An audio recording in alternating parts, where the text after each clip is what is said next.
ఏదైనా రాష్ట్రం అభివృద్ధి చెందాలి అంటే, ప్రజలకు మంచి జరగాలంటే, ప్రతి ఒక్కరికి ఉపాధి ఉండాలి అంటే, అప్పుడు రాష్ట్రం పురోగమనం చెందాలి. పురోగమనం అంటే రాష్ట్రం అభివృద్ధి జరగడం.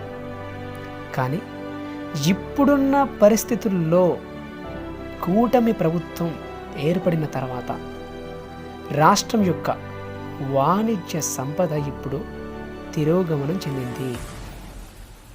తిరోగమనం అంటే మొత్తం పడిపోయింది. అంటే రాష్ట్ర వ్యాప్తంగా వాణిజ్య కార్యకలాపాలు అంటే కొనుగోలు చేసేటువంటి కార్యకలాపాలు అస్సలు జరగకపోతున్నాయి. అంటే ఎటువంటివి కూడా కొనుగోలు అనేటువంటివి జరగడం లేదు. దీనివల్ల రాష్ట్ర జిఎస్టి వసూళ్లు కూడా తగ్గాయి. గడిచిన 3 నెలల నుంచి చూస్తే 7% చొప్పున జిఎస్టి వసూళ్లు తగ్గాయి. ఇప్పుడు ఈ నవంబర్ నెలలో లాస్ట్ మంత్లో నవంబర్లో ఏకంగా జిఎస్టి వసూళ్లు 10% వసూళ్లు తగ్గాయి. అంటే ఈ లెక్కన గత ఏడాదితో పోలిస్తే 4093 కోట్ల నుంచి 3699 కోట్లకు పడిపోయినట్లు. అంటే ఇంచుమించు 400 కోట్ల వసూలు తగ్గినట్లుగా కనపడుతుంది. అంటే వ్యాపారాలు వృద్ధి చెందడం లేదు కాబట్టి జిఎస్టి వసూళ్లు కూడా ఆటోమేటిక్గా తగ్గుతాయి. ఇది చెప్తుంది సాక్షాత్తు కేంద్రం వాణిజ్య శాఖ నుంచి విడుదలైన గణాంకాలేవి. అయితే దేశవ్యాప్తంగా ఇలానే జిఎస్టి వసూళ్లు తక్కువయ్యాయా అనుకుంటే అది లేదు. చూస్తే మన పక్కన ఉన్న తమిళనాడు రాష్ట్రంలో 8% జిఎస్టి పెరిగినట్టుగా ఉంది.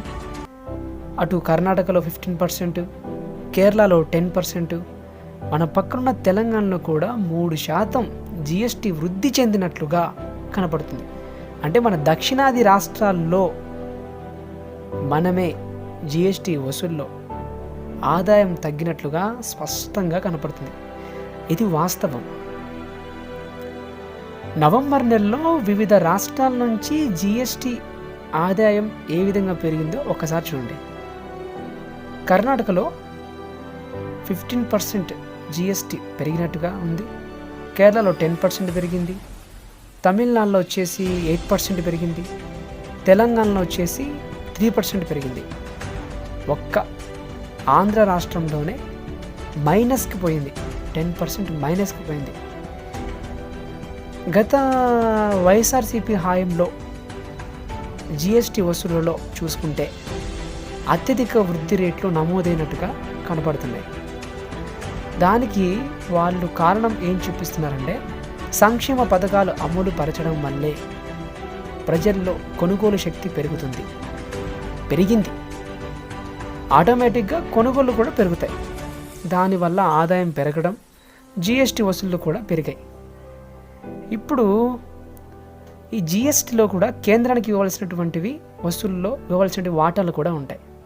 మనం ఎప్పుడైతే కేంద్రానికి జిఎస్టి వసూల్లో ఎక్కువ కడతామో మనకు ఇవ్వాల్సిన వాటాల్లో కూడా ఆ విధంగానే ఇస్తారు. నాకు తెలిసి ప్రభుత్వం 7 నెలలు చూస్తే జిఎస్టి బాగా పెరిగింది ఎప్పుడు అంటే మద్యం సిండికేట్ టైంలో జిఎస్టి పెరిగినట్లుగా కనపడుతుంది. ఇప్పుడు రాష్ట్రానికి అప్పుడు పెరుగుతున్నాయి.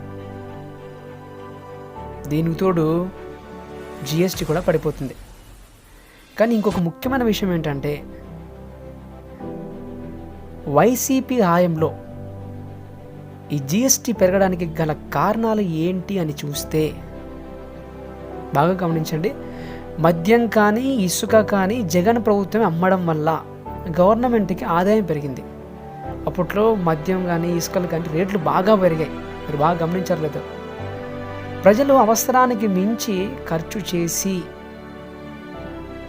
దాని యొక్క ప్రభావం ప్రభుత్వానికి జిఎస్టీ రూపంలో పెరిగినట్టుగా కనపడుతుంది. ముఖ్యంగా కోవిడ్ టైంలో కూడా 12% పెరిగింది, జిఎస్టీ 12% పెరిగింది. ఇప్పుడు చూస్తే 5%కి పడిపోయింది. దానికి కారణం రియల్ ఎస్టేట్ కానీ ప్రాపర్టీ రిజిస్ట్రేషన్స్ కానీ కూడా పడిపోయాయి. ఇప్పుడు ఈ పరిస్థితి మరో 6 నెలలు గడిస్తే కానీ చెప్పలేం. రాష్ట్రం వాణిజ్య తిరోగమనం చెందడానికి ఇప్పుడు ఈ జిఎస్టీ పెద్దగా పెరగకపోవడానికి కారణం కూడా ఇదే.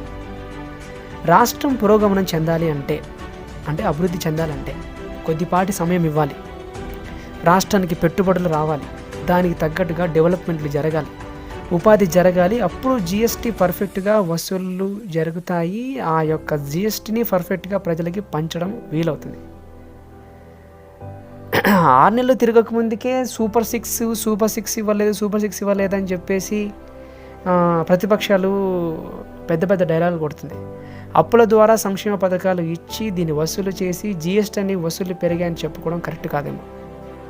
గత వైసీపీ హయాంలో సంక్షేమ పథకాలు ఇచ్చి జిఎస్టీ పెరిగింది అనేది వాస్తవమే, కానీ అప్పులు చేసి జిఎస్టీ ఈ విధంగా పెరిగింది డెవలప్మెంట్ అంటే కొద్దిగా ఆశాస్పదంగా ఉంటుంది. పెట్టుబడులు పెట్టి అభివృద్ధి చేసి ప్రజలకు ఉపాధి కల్పించి వీటి ద్వారా జిఎస్టీని పర్ఫెక్ట్గా వాడితే బాగుంటుంది. సమయం ఇద్దాం. రాష్ట్రం వాణిజ్యం తిరోగమనం కాకుండా పురోగమనానికి ప్రజలు కొద్దిపాటి సహకారం ఇస్తే బాగుంటుంది అని నా ఆలోచన. ఏది ఏమైనప్పటికీ నేను చెప్పే చివరి మాట సత్యమేవ జయతే, వందే మాతరం.